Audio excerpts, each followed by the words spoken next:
All right, moving on to item number 11. In how many ways can you go from point A to B using 7 moves if you can only go up or right each step? So, for example, in this case, so from here, you could either have right, right, right, right, up, up, up. You could also have, say, up, right, right, up, right, right, up. So if you could see from here, there are actually many possibilities, right? So what do you think is your answer here? So to do this, if you could actually notice, for any possibility that you could note, there are actually 3 ups or 3 U's there and 4 rights or 4 R's.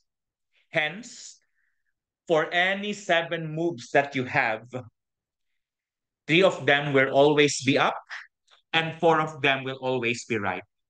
So again, this is a case of indistinct permutation or permutation with repeated elements.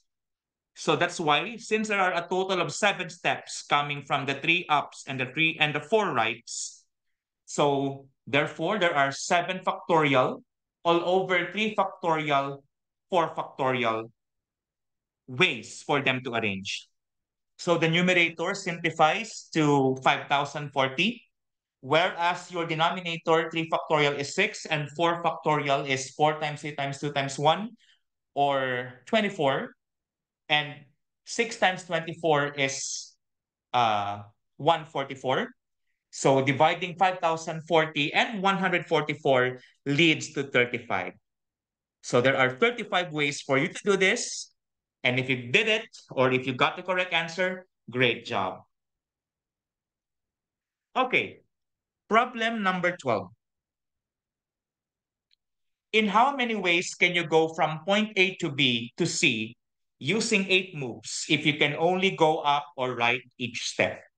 So this problem is somehow similar in some aspects to problem number 11. It's just that you are all required to pass point B.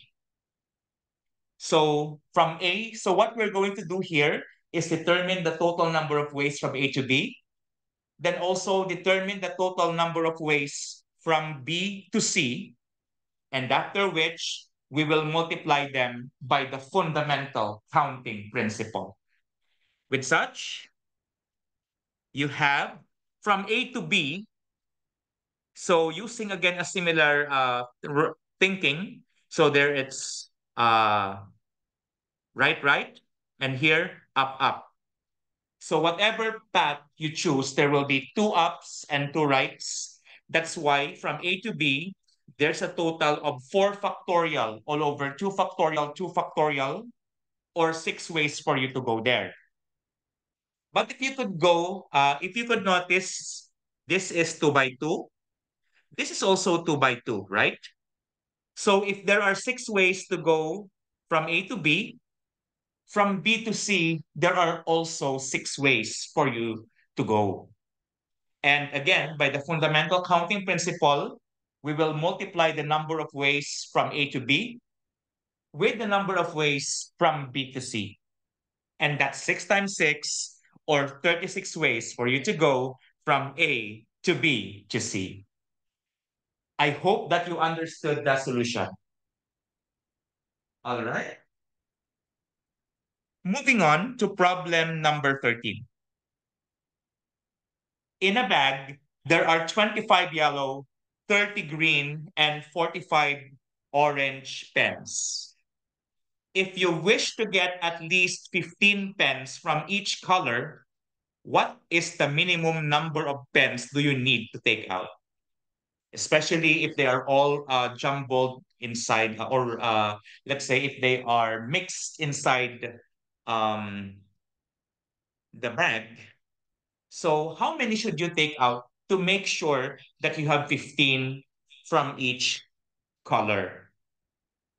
So from here, if you solve something like this, we have to assume the worst possible case. And the worst possible case is you have to take out all the large ones first, no? Like you have to take out all the 45 oranges orange colored pens, followed by all the 30 green, for example.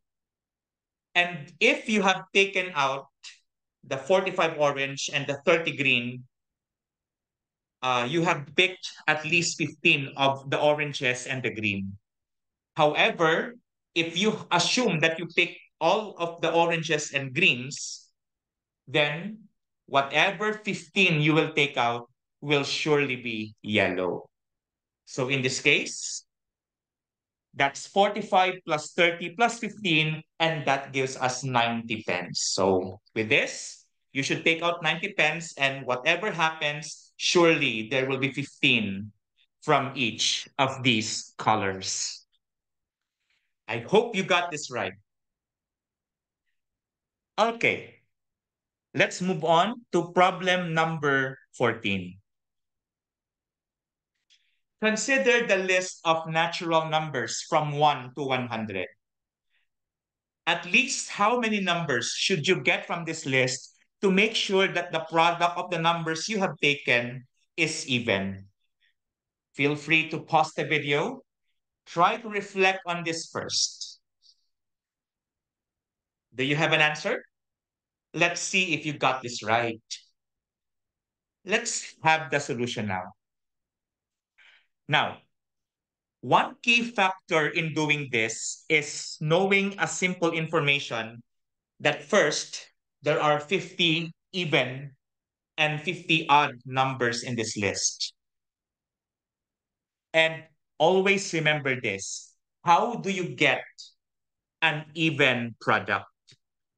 How can you make sure that the product will be even? And take note that we have learned from our number theory that if you have whole numbers, or let's say if you have natural numbers, you can have an even product if you have at least one even number on the list. Take note, if you multiply odd with odd, it will be odd. But if you multiply odd with even, the number will surely be even. That's why the product of the numbers will be even if there is at least one even number that you have taken out. Again, assuming the worst case scenario, the numbers that you have picked are all odd. You have picked all the 50 odd numbers first. And if you picked all the odd numbers, the one number left that you will pick, whatever happens, we don't know what that could be, but surely it would be even. That's why you have to pick all the 50 odd numbers and one more surely will be even. So that's 50 plus 1 or 51 numbers. Did you get it? I hope so. 15. There are n different keys and they can be arranged in 2,520 ways in a key ring. What is n? Are you familiar with key ring permutation? I hope so. Because this is actually a theorem, but we will not show it here for brevity purposes. But actually, the number of distinct ways for you to arrange n different key rings is n minus 1 quantity factorial all over 2, where n is the number of keys. However, for this case, we don't know how many keys there are. So let's call that n for now. So n minus 1 quantity factorial all over 2 is equal to 2,520. Multiplying both sides by 2 gives n minus 1 quantity factorial equals 5,040. But I hope that you understand or notice that 5,040 is actually equal to 7 factorial, right? Because 7 times 6 times 5 times 4 times 3 times 2 times 1 is equal to 5,040. And since now that the left-hand side and right-hand side are having the factorial signs, we can disregard them for now. And this tells us that n minus 1 is equal to 7. Adding both sides by 1 tells us that n is 8, or there are 8 keys. that could eight distinct keys that could be arranged in 2,520 ways in your keyring. I hope you got this right. Okay. So usually the keyring permutation formula could also be applied to some things like bracelets, necklaces, for example, as long as it's something that could be flipped forward, backwards, for example. Problem number 16. A certain number of people can be arranged around a pole in 720 ways. How many people are there? So you might be tempted to apply the keyring permutation formula, but actually it is not applicable here because this time you cannot flip people around the pole, for example. So this one involves circular permutation only, and the number of ways for you to arrange n different objects around a circle is n minus 1 quantity factorial only. But in this case, we don't know what is n, but we know that there are 720 ways for them to be arranged. So, but we know that 720 is equal to 6 factorial. So n minus 1 quantity factorial equals 6 factorial, which again implies that n minus 1 is equal to 6. Adding both sides by 1 tells us that there are actually 7 people. And I hope you got this too. But if not, it's still okay. It's a learning experience. All right. Number 17. Amy, Ben, Kara, Donald, and Ella wanted to occupy a row of 5 chairs. In how many ways can they sit if Amy and Kara are next to each other? Meaning to say, in this context, they are free to choose whenever they want, but there's a restriction that Amy and Kara are together or are adjacent or they appear consecutive.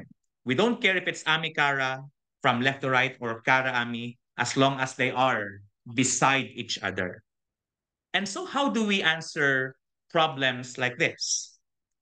So, let's visualize. Let's represent these people with A, B, C, D, and E respectively. But I place A and C beside each other because they have to be together. Take note, this is just an arbitrary arrangement. In this case, since they have to be beside each other, then one thing that I do is that, let's say I box them, okay? To indicate that they really have to be together. And take note that if they are together, they should be counted as one slot only. Again, Amy and Kara should be counted as one slot only. With that, how many slots do we have? We have 1, 2, 3, 4. That's why we have 4 factorial. However, Amy and Kara could still be arranged in 2 factorial ways or 2 because it could be Amy Kara or Kara Amy. And by the fundamental counting principle, we have to multiply them because order here matters. 4 factorial is 24 and 2 factorial is 2. That's why there are 48 ways for them, for these 5 people to occupy the 5 chairs in a row, provided that Amy and Kara are together. I hope you got it. Okay, let's move on to item number 18. It's a similar problem. However, in this time, in how many ways can they sit if Amy and Kara are not next to each other?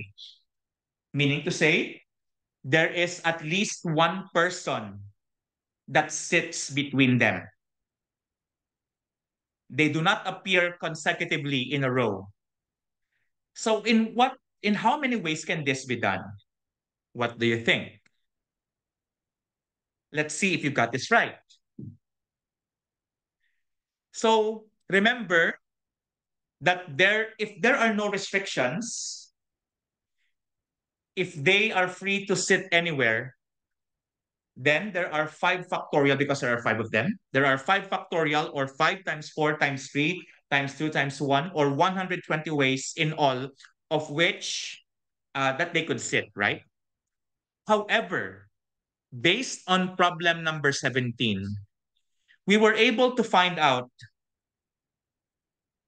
that there are actually 48 ways that Amy and Kara are seated next to each other. So out of the 120, 48 that they are beside each other. And by the complementary rule, we have to subtract 48 from the total. Hence, there are 128 minus the 48 ways that they are together equals 72 ways that they are not seated together. So that's why it's very important to determine the total, which is 120, and to determine also the ways for them to be together and subtract them to determine the total ways, number of ways for them to be not together. I hope that you got this right as well. All right. Let's move on to problem number 19. I have 5 different math, 3 different science, and 2 different English books. And I want to place them in a 10-space shelf vertically. In how many ways can these books be arranged if all books of the same subject are together? Take note, we will not use indistinct permutation here or permutation with indistinct or repeated elements because the books here are all different. The math are different, the sciences are also different, and the English are also different books. And instead, we can still utilize the slot method. Do you have an answer? Are you ready? Do you think you got it right? We'll see. So here's the thing. I represented the 5 math books as M sub 1, M sub 2, all the way until M sub 5. The 3 science books as S sub 1, S sub 2, S sub 3, and the 2 English books as E sub 1, E sub 2. This is just an arbitrary arrangement. Okay? But according to the problem, all books of the same subject are together. And what should we do here? We will box them, these 5 math books, because again, if they are together, then therefore we have to box them to indicate that they would be 1 slot. So how many slots are there? There are 1, 2, 3, 4, 5, 6 slots only, because again, 1, 2, 3, 4, 5, 6. We don't care where the science or the English books we found, as long as all the math books are together. So again, there are 6 slots, so that's 6 factorial. Sorry, all books of the same subject are together. So we have to box the science and box the English as well. Sorry for that. All right. So you see, how many slots do you see? We have 1, 2, 3 slots. So that's 3 factorial. However, the math books could be arranged in 5 factorial ways, the 3 science books in 3 factorial ways, and the 2 English books in 2 factorial ways. And simplifying them, these factorials gives us 6 times 120 times 6 times 2, which is actually 8,640 ways. Did you get it? I hope so. And let's proceed now to problem number 19. Number 20, I mean. I have 5 different math, 3 different science, and 2 different English books. And I want to place them in a 10-space shelf vertically again. In how many ways can these books be arranged if all math books are together? So this is what I actually meant. This time, earlier in problem number 19, all books of the same subject are together.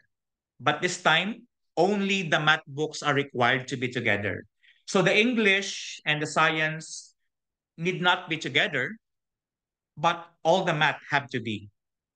So using a similar manner of reasoning earlier, from here, I will only place a box for the math group because these are the required to be together, and the sciences and English could be placed anywhere in the shelf. So how many slots? That's just one, two, three, four, five, six. And if you have six slots, then what? That's 6 factorial. But again, these five math books could be arranged in 5 factorial ways. And 6 factorial is 720, and 5 factorial is 5 times 4 times 3 times 2 times 1, which is 120. And all in all, that's by the fundamental counting principle, we have to multiply them. And that's a total of 86,400 ways. And I hope you got this one as well. All right.